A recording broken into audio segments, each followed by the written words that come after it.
Hi guys, welcome back to my channel. Today I'm going to show you how you can manage data usage on X or Twitter.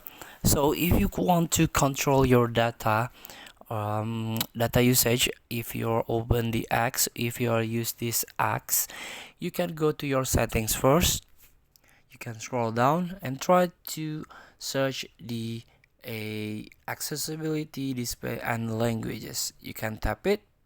And here the last option is data usage. You can limit how X uses some of your network data. Does these settings affect all the X accounts on this device? You can tap it. Here there is a some option. For example, the first one, you can enable data saver, video won't autoplay and lower quality image load. The sub option, there is an image. You can adjust high quality image here, and video, high quality video. Here you can adjust how the Twitter or X use it.